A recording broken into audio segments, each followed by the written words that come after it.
BJP প্রার্থী গৌরীশঙ্কর ঘোষ তিনি আজ প্রচারে বেরিয়েছিলেন, আর সেখানে তাকে গো ব্যাক স্লোগান শুনতে হলো। মুর্শিদাবাদের জলঙ্গির ছবি দেখছেন। প্রচারে বিজেপি প্রার্থীকে গো ব্যাক স্লোগান। মুর্শিদাবাদের বিজেপি প্রার্থীকে কালো পতাকা, বিজেপি প্রার্থী গৌরীশঙ্কর ঘোষকে গো ব্যাক স্লোগান। প্রচারে গিয়ে বিক্ষোভের মুখে মুর্শিদাবাদের বিজেপি প্রার্থী।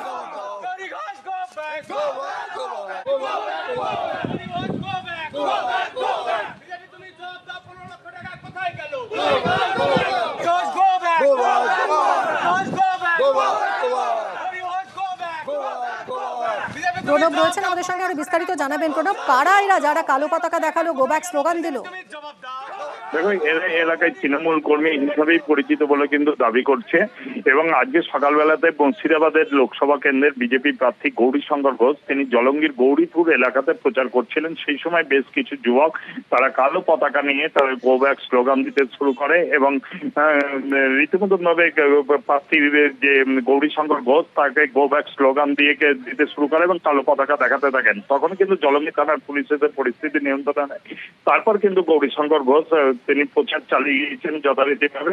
তবে গৌরীশঙ্কর ঘোষের অভিযোগ যে কিছু উচ্ছৃঙ্খল যুবক এই ধরনের কাজ করছে এবং প্রচারে বাধা করছে, এবং তার জন্য কিন্তু তিনি কমিশনের কাছে এই ব্যাপারে বিস্তারিতভাবে অভিযোগ জানাবেন বলে কিন্তু জানিয়েছেন।